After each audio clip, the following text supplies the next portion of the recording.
어떤 사람에게 두 아들이 있었습니다. 그런데 어느 날 둘째가 자기 마음대로 살고 싶어서 아버지에게 자기 몫의 유산을 미리 달라고 요구했습니다. 그러자 아버지는 각각 재산을 두 아들에게 나누어 주었습니다. 그러자 둘째는 과연 얼마 지나지 않아서 재산을 몽땅 가지고 그만 먼 나라로 떠나버렸습니다. 그런데 아버지가 둘째에게 재산을 나누어 줄 때 첫째에게도 실은 나누어 주었습니다. 그러나 그는 여전히 자기 것이 없었습니다. 그게 아버지 것이지 자기 것으로는 믿어지지 않았던 것입니다. 하나님이 주신 복을 믿음으로 받지 못하는 것은 하나님과 분리된 죄인의 속성입니다. 그래서 죄인에게는 하나님의 구원을 은혜로 받는다는 말이 가장 이해하기 어려운 말입니다. 사실 그도 친구들과 어울려 삶을 즐기고 놀았으면 했지만 언제나 아버지의 눈치를 보며 일을 해야 했습니다. 차라리 그도 동생처럼 하고 싶은 욕구가 솟구쳐 올랐지만 장남의 체면도 있고 또 그럴 용기조차 없었습니다.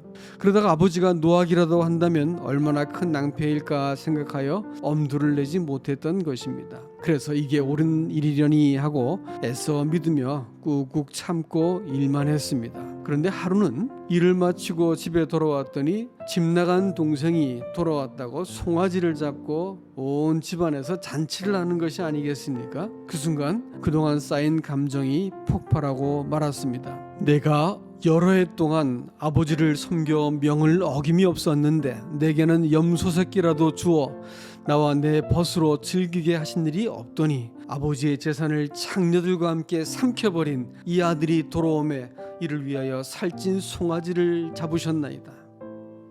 불사 그는 집에 머물러 있긴 했어도 아버지의 마음은 알지 못했다는 것이 드러났습니다. 그래서 동생이 돌아온 사실이 반갑기보다는 아버지가 그를 환영하는 것이 못마땅했던 것입니다. 동생과 비교하여 자기가 대접을 더 받지 못한 것에 분노하여 아버지께 항의를 한 것입니다. 그는 동생을 가족이 아닌 경쟁 상대로 보았으며 아버지가 자식을 향한 사랑은 이해할 수 없었습니다. 그는 동생이 재산을 탕진하는 동안 자기는 아버지를 종처럼 섬겼고 욕망을 억누르며 아버지의 명을 지켰기 때문에 이보다 나은 대접을 받아야 된다고 생각했습니다. 그가 아버지와 맺은 관계는 계약적이고 조건적이었던 것입니다. 그래서 동생에 대한 비난을 하고 미워한 것이었습니다. 그는 아버지의 집에 머물러 있었고 둘째처럼 드러난 허물은 없었지만 사실 그도 잃어버린 죄인이었습니다. 그의 관심은 보상이었지 아버지에 대한 사랑이나 아버지의 집을 세우는 것은 아니었습니다. 차마 마음대로 살지 못했을 뿐 그도 둘째와 다를 바가 없었던 것입니다. 단지 집에 머물러 있었고 명하신 것을 지켰지만 아버지와 마음으로는 관계 맺지 못한 죄인이기는 마찬가지였습니다.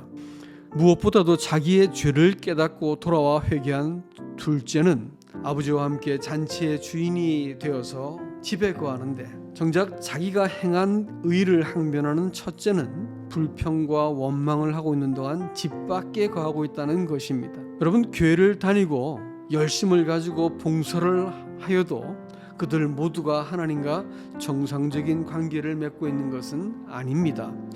둘째는 집을 나감으로써 죄가 드러났지만 첫째는 죄인을 용납하시는 아버지의 은혜를 이해할 수 없어서 잃어버린 죄인의 모습을 들키고 말았습니다. 만일 하나님과 사람이 이렇게 조건적이고 계약적인 관계를 맺는다고 할 것 같으면 어떤 사람도 하나님 앞에 설 수가 없었을 것입니다. 둘째는 하나님의 은혜 때문에 구원을 받은 죄인을 말하고요. 첫째는 자기가 너무 의롭기 때문에 하나님께서 자기를 받아주어야 된다고 믿고 있는 종교인을 가리키고 있습니다. 그런데 여러분, 어느 경우에 해당되십니까?